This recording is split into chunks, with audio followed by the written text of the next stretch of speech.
제가 어느 기사에서 기이한 사진 한 장을 봤습니다. 석 장짜리 사진이 올라갔던 걸 기억하는데요. 남자가 임신한 사진이었습니다.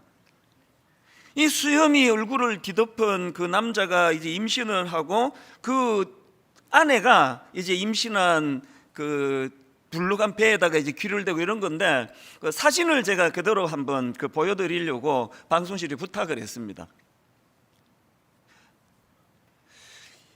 수염이 덥수룩한 남자가 그 임신한 저 모양이 되게 참 독특하지 않습니까? 내용을 보니까요, 저 부부는 그 트랜스젠더 부부인데요, 특이한 게 뭐냐 하면은 이 두 분이 다 성을 다 바꾼 거예요. 그러니까 남편은, 지금 저기 나오는 그 남편은 원래 여성이었는데 남성으로 성을 전환했고요. 그런가 하면은 아내는 또 원래 남성이었는데 여성으로 성을 전환한 케이스다. 그래서 이제 수염이 덥수룩한 남자가, 남자처럼 보이는 분이 저도 헷갈려요. 임신을 하고 또 긴 그 머리에 이 여성분이 이제 또 남편 역할을 해서 거기다가 입을 맞추고 하는, 이게 우픈 거예요. 도저히 이해도 잘 안 되고, 근데 아마 이걸 미국에서 이거를 보여주면은 저게 어때서 그런 반응을 보이는 분들도 지금 꽤 있지 않을까요? 마지막 네 번째는요, 그 낸시 피어시 박사가 쓴 내 몸을 사랑하라 그 책에 나오는 한 내용인데요. 이 미국의 일부 지역에서는 이제 초등학생까지 다양한 성 정체성에 대한 사회적 압박이 가해지고 있다. 이게 무슨 소린가 보니까요, 그 책에서 11살짜리 딸을 둔 엄마가, 학부모가 이제 한 말을 인용을 하는데 들어보십시오. 요즘 학교에서, 이 초등학교입니다, 요즘 학교에서는 젠더 이슈를 크게 만들어서 아이들 사이에 서로 너 게이야? 너 트랜스젠더야? 이런 질문을 끊임없이 하고, 심지어는 반에 레즈비언 아이들이 있는데, 이 지금 11살짜리예요. 우리로 치면 이 4학년입니까 5학년입니까? 심지어는 반에 레즈비언 아이들이 있는데 자기 딸에게 여자친구가 되어달라는 얘기를 한다. 이게 순진한 우리 초등학교 4학년 여자아이가 너 나랑 친구할래? 우정을 얘기하는 그 친구가 아닌 건 아시죠? 제가 처음에 되게 웃기는 걸로 시작해서 점점 갈수록 엄청 혼란스러운 그런 내용들을 제가 말씀을 드렸는데요. 여러분, 이 네 가지 사례를 들려드릴 때 여러분은 이것을 관통하는 어떤 성경 구절이 떠오르셨던가요? 저는 오늘 본문에 나오는 사사기 17장 6절 말씀이요. 그때는 이스라엘에 왕이 없었으므로 사람마다 자기 소견에 옳은 대로 행하였더라.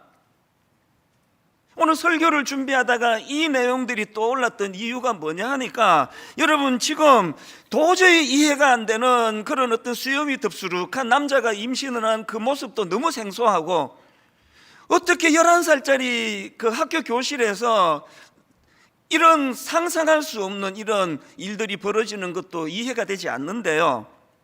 제가 이 네 사건을 쭉 꿰보니까 여기에 어떤 특징이 있습니까?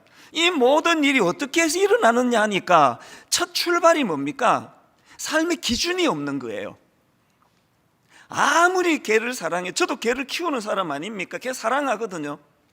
아무리 개를 사랑해도요, 글쎄요, 제가 그런 갑부라고 치면은 제가 그 무슨 사연인지는 몰라도 이 개한테 이 유산을 물려주는 것도 그게 이상한 일이고, 그게 또 사회적으로 통용이 돼가지고 개를 떠받드는 시중드는 사람들이 지금 개 재산을 지켜주고, 이게 또 그 다음 개들한테로 계속 유산이 물려지고 하는, 이게 상식적으로는 이해가 되지 않는데, 이 모든 이상한 일들이 일어나고 있는 현실의 첫 출발이 기준이 없는 거예요. 기준이. 그래서 제가 아까 그때는 이스라엘에 왕이 없었으므로, 무슨 뜻입니까?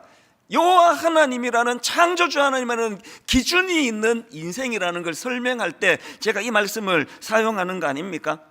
이런 삶의 기준이 없다 보니까 이게 말도 안 되는 일들이 너무 자연스럽게 통용이 돼가고 있는 게 지금 현실이라는 겁니다. 그런가 하면은 또 한 가지, 이 기준이 없는 삶에서부터 출발된 이런 이상한 어긋난 것들이, 그래서 여러분, 이 기준이 없는 삶은요, 점진적으로 혼란의 자리에 빠져든다는 겁니다. 점진적으로, 끝간데 없이.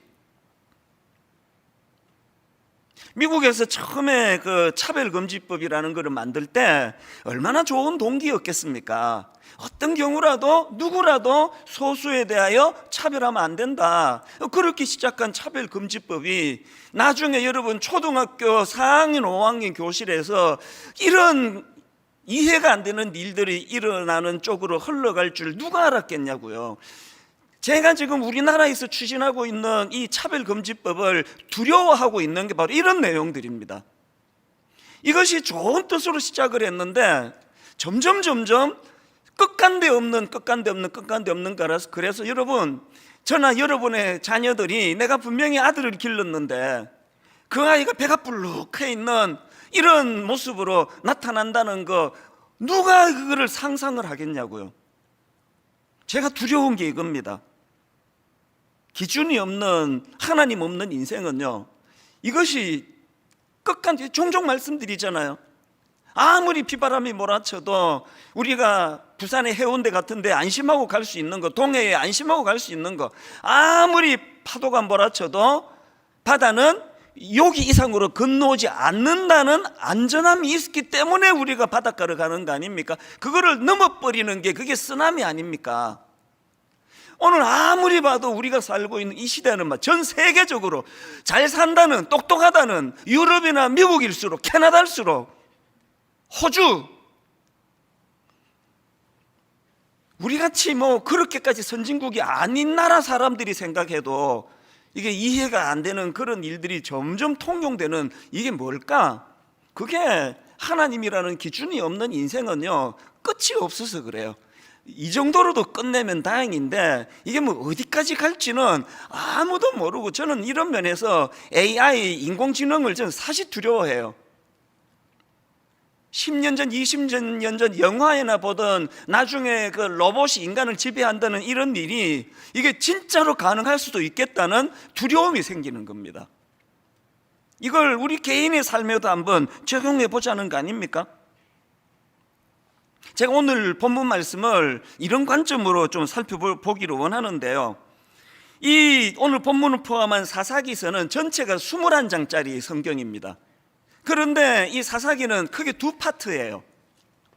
앞부분인 1장부터 16장까지가 본론이고요, 그리고 이제 오늘 우리가 살펴보는 17장부터 21장까지가 이게 부록입니다. 없어도 되는 내용 원래는. 그래서 여러분, 이 본론이 16장까지 이제 사사 삼손 이야기로 끝을 내도 아무 문제가 없는 이 사사기니까요. 근데 왜 하나님은 그렇게 16장으로 끝내질 않고 왜 17장부터 21장까지 그런 부록을 만드셨나? 이 부록에 보면은요, 그 두 이야기가 등장을 합니다. 오늘 살펴볼 17, 18장에 나오는 미가라는 사람과 그 어머니에 대한 사례가 나오고요, 그 다음에 두 번째 이야기는 19장부터 21장까지 레위인과 첩 이야기인데요, 성경을 조금만 아시는 분은 다 아실 겁니다. 이게 점점 갈수록 부록은요, 역겹고 추하고 도저히 읽을 수가 없습니다. 말로 다 할 수 없는 인간 타락의 극치를 지금 부록에다가 넣어놓고 있거든요.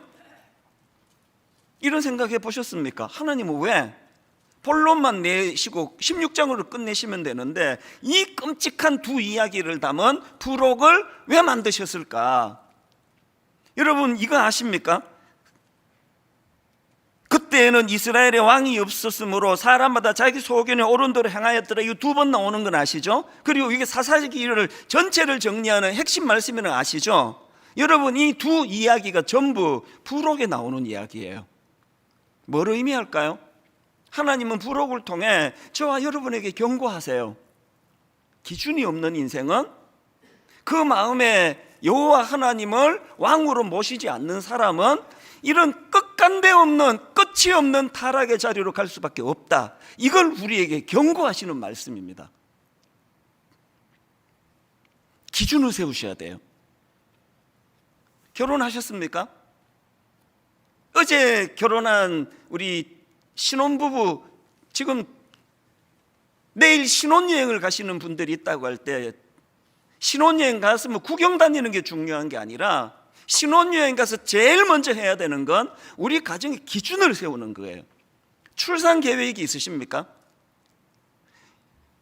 아이를 임신하고 이 아이를 출산하기 전에 이 자녀 교육에 대한 기준을 세우셔야 돼요. 공부해야 됩니다. 연구해야 됩니다. 그 중에서도요, 이 부록에 나오는, 사사기 부록에 나오는 두 사건 모두가 다 미가와 그 엄마 이야기, 가정에서 일어난 이야기, 뭐 이것도 그렇고 공통점이 뭐냐 하니까 또 레위인과 첩 이야기도 이게 엄밀히 보면은 가정과 관계된 이야기 아닙니까? 그래서 여러분, 개인도 그렇고 가정에서의 기준이 세워져야 된다는 겁니다. 그래서 저는 오늘 여러분들이, 그리고 여러분의 자녀들이 이 악한 시대에 물들지 않으려면 이것과 관련해서 두 가지를 꼭 기억하셔야 되는 생각. 첫째가 뭐냐? 먼저 부모의 가치관이 바뀌어야 돼요. 부모의 가치관이 바뀌어야 됩니다. 왜 이런 타이틀을 제가 생각했냐니까 본문에 나오는 이 미가 엄마 때문입니다. 이분이 중심이 없습니다. 자, 오늘 본문 사사기 17장 1절 2절을 보십시오. 에브라임 산지에 미가라 이름하는 사람이 있더니 그의 어머니에게 이르되 어머니께서 은 1,100을 잃어버리셨으므로 저주하시고 내 귀에도 말씀하셨더니 보소서 그 은이 내게 있나이다. 내가 그것을 가졌나이다 하니 그의 어머니가 이르되 내 아들이 여호와께 복받기를 원하노라. 이게 그냥 마침표 없이 막 풀어서 뭔 소리인지 헷갈리시죠? 간단하게 설명드릴까요? 어떤 내용인가 하면은요, 이 미가라는 사람이 자기 어머니 돈을 훔쳐요. 그에게 돈을 훔칩니다. 그에게 돈을 도둑맞은 이 어머니가 아주 분노한 겁니다. 그래서 이 돈 훔쳐간 놈 내가 저주한다고 막 저주를 퍼부니까 그 얘기를 듣는 아들이 두려운 거예요. 지금 내가 훔쳐갔는데. 그래서 엄마한테 이실직고 하는데, 그랬더니 엄마의 태도, 반응, 이게 지금 제가 다루는 초점입니다. 자, 이거 2절을요 3번역으로 보십시오.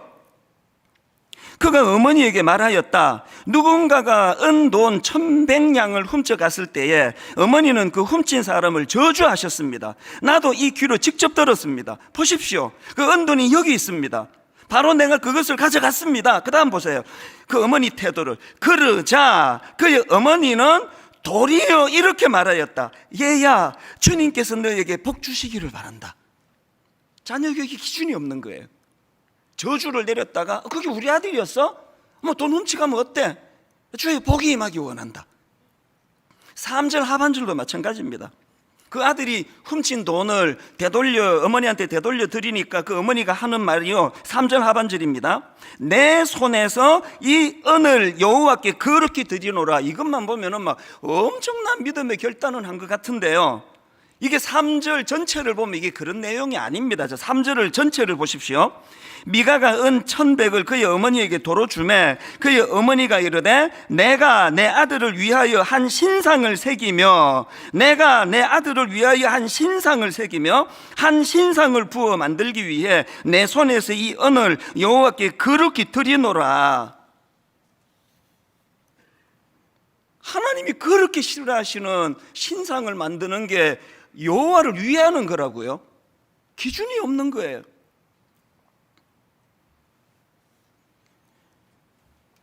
저는 이 말을 정말 믿고 싶지 않은데요, 요맘때가 되거나 연말 혹은 연시가 되면은 많은 권사님들이 용하다는 점쟁이를 찾아간다는 거예요.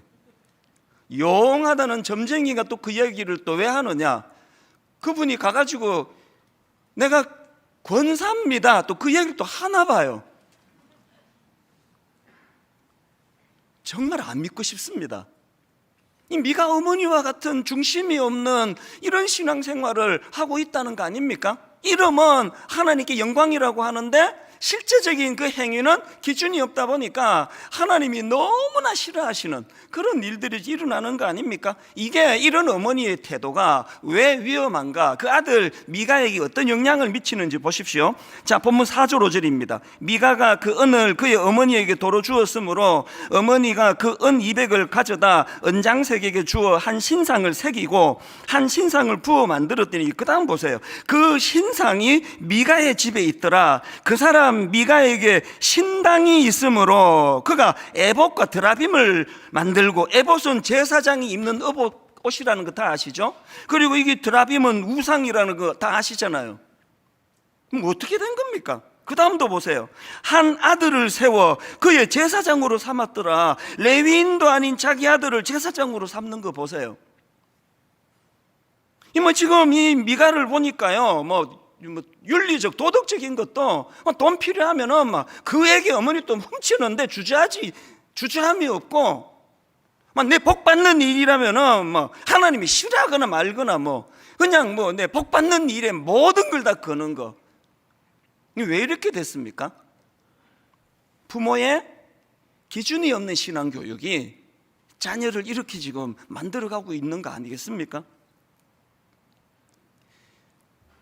1만 성도 파송 운동을 놓고 여러분 지금 마음이 복잡한 건 다 알아요. 그러나 제가 최근에 이런 이야기를 듣고서 정말 마음이 아팠습니다. 이런 말을 하신대요. 에이, 우리 목사님이 아무리 그래도 그 4분의 3이나 안 나간다고, 5천 명 이하로 안 준다고, 출석 성도가 안 준다고 정말 사표해야 되겠어? 걱정 안 해도 돼. 그런 얘기들이 있대요. 그리고 지난주에 이제 내년에 이제 하나님의 말씀을 관통하는 이런 목회를 하겠다 그랬더니, 그거 봐, 관둘 사람이 저런 거 하겠어? 걱정 안 해도 돼. 그런 얘기를 하신대요. 여러분, 제가 분명히 말씀드릴게요. 1만 성도 파송 운동에 너무 큰 의미를 부여하지 말아 주시기를 바랍니다. 한국 교회를 살리는 엄청난 일이라느니 이런 소리 하지 마시고요. 이거는 그냥 자다가 일어난 잠결에 한 약속이라도 내 주인 되시는 주님께 한 약속은 반드시 지켜야 된다. 여기에 의미를 두시면 됩니다. 5천 명 이하로 4분의 3 이상의 성도가 나가지 않으면 제가 하나님 사임하겠습니다라고 약속을 한 이상 이거를 번복하는 일은 제 생애에 없습니다. 원래 내년에 안식년을 하려고 했는데 만약에 내가 나가게 되더라도 잘 정비하고 가야 되기 때문에 무슨 제가 안식년을 가겠냐고요. 하반기에 몇 달 갈 수 있을까요? 최선을 다해 정비할 것입니다. 그리고 저는요, 1만 성도 파송 운동 꼭 성공해야 된다고 생각하지 않습니다. 뭐가 성공인데요? 5천 명 이하로 주는 게 성공입니까? 아닙니다. 제가 오래 하고 싶어가지고 인위적으로 몰아쳐가지고 그렇게 5천 명 이하로 만들다면 그건 하나님 앞에 악한 짓이에요. 순리대로 내버려 두는 거예요. 모든 성도들이 다 남으셔도 어떤 조치도 취하지 않는 겁니다. 그리고 거기에 약속만 지키면 되는 거거든요. 이게 기준이거든요. 여러분 신앙생활에 기준이 있습니까? 그 기준이 고무줄이면 곤란한 거 아닙니까? 분당 우리 교회가, 그리고 저와 모든 성도님들이 하나님 앞에서 왕이 계시는, 그 왕이 우리 삶의 기준인 그런 성도들이 모인 교회가 되기를 바랍니다. 두 번째, 여러분, 우리 악한 시대에 우리가 물들지 않고 자녀들이 물들지 않기 위해서는 먼저 부모의 가치관이 바뀌어야 되고요. 그런가 하면 두 번째로 자녀 교육을 해야 되는데, 어떤 자녀 교육이냐? 기준이 있는 자녀 교육을 해야 된다는 겁니다.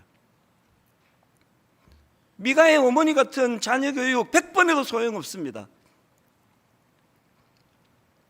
아까 2절 보셨잖아요. 아들이 그에게 자기 돈을 훔쳐갔는데 그걸 꾸짖기는커녕 2절을 보십시오. 보소서 그 은이 내게 있나이다. 내가 그것을 가져갔나이다 하니 그의 어머니가 이르되 내 아들이 여호와께 복받기를 원하노라. 징계해야 되는데 징계하지 않는 교육, 오늘 이 시대에 가장 가슴 아픈 교육이라 생각합니다. 저도요, 정말 친구 같은 아버지가 되기를 원해요. 그런데 친구 같은 아버지가 미가 어머니 같이 모든 걸 허용하고 모든 걸 용납하는 차원의 친구 같은 아버지라면 저는 우리 아이들이 상처받을지는 몰라도 그런 아버지는 되고 싶지가 않습니다. 여러분, 그 애완견 훈련사 강형욱 씨 다 아시잖아요. 저도 강아지를 키우면서 이분의 그 조련 방법을 여러 가지로 보고 많이 배우게 해준 분인데요. 이분은요, 진짜 강아지 정말 사랑하는 분이에요. 와, 이렇게까지 개를 위해 주나 그러는데요. 제가 놀라는 게 뭔지 아십니까? 이렇게 강아지를 사랑하는 그런 조련사인데요, 그 강아지 훈련시킬 때 보면 피도 눈물도 없습니다. 어떨 때는요, 이거 동물학대 아닌가? 그럴 정도로 가혹하게 다루어요. 굉장히 제가 놀랍니다. 그랬는데 여러분, 요 근래에 오은영 박사라고 강아지가 아니라 사람 아이들을 교육시키는 이분을 보니까요, 교육 방법이 똑같은 거예요. 굉장히 단호하고 부모와 자녀 사이에 위계 질서를 만들고 철저하게 교육하도록 가르치는 이 원리는 똑같은 거예요. 오늘 이 시대가 가지고 있는 가슴 아픈 현실이 뭡니까? 친구 같은 아버지, 친구 같은 엄마라는 미명으로 부모와 자녀 사이에 경계가 허물어져 버린 거예요. 뭔 이야기라든지 간에 네 잘했다, 참 잘했다, 넌 어쨌든 복 받을 거야. 미가 어머니가 보여주시는 너무나 무서운 타산지석, 경고의 말씀이라 생각을 합니다. 그래서 여러분, 지금이라도요, 기준을 세워야 돼요. 로마서 12장 2절, 너희는 이 세대를 본받지 말고 오직 마음을 새롭게 함으로 변화를 받아 하나님의 선하시고 기뻐하시고 온전하신 뜻이 무엇인지 분별하도록 하라. 제가 두 군데다가 굵은 글씨 강조점을 뒀잖아요. 하나님께서 너희는 이 세대를 본받지 말고, 여기다 왜 넣었을까요? 걸핏하면은 이 세대를 본받을 수밖에 없는 게 우리라는 걸 인식 좀 하라는 겁니다.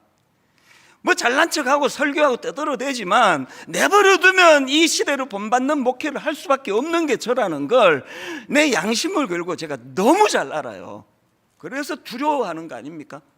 그런가 하면은 맨 끝부분에 나오는 분별하도록 하라. 뭘 분별하라는 겁니까? 하나님의 선하시고 기뻐하시고 온전하신 뜻이 뭔지를 분별해라는데요, 여기 중요한 포인트가 있습니다. 여기 나오는 분별, 이 단어는 헬라어로요, 도키마제인이라는 단어인데요, 이 단어는 영어로 말하면 테스트 앤 프루브, 그러니까 우리말로 하면은 시험해보고 증명하라는 그런 뜻입니다. 이게 뭘 의미하는지를 다니엘서에서 너무 잘 설명하고 있습니다. 자, 다니엘서 1장 8절 9절입니다. 다니엘은 뜻을 정하여, 중심을 세웠죠. 다니엘은 뜻을 정하여 왕의 음식과 그가 마시는 포도주로 자기를 더럽히지 아니하리라 하고 자기를 더럽히지 아니하도록 환관장에게 구하니, 그랬더니 9절, 하나님이 다니엘로 하여금 어떻게 하셨습니까? 환관장에게 은혜와 긍휼을 얻게 하신지라. 이게 테스트 앤 프루브 아닙니까? 이게 바로 시험해보고 증명하라는 말씀 아닙니까? 하나님의 말씀으로 기준을 세우면 맨날 손해보는 것 같고 맨날 억울한 것 같아도요, 그래서 우리 교회에도 오셨던 김지창 교수님 책에 보니까요, 사사기를 이렇게 압축적으로 설명하더라고요. 사사기는요, 샬롬의 땅에서 엔 샬롬의 삶을 살았다.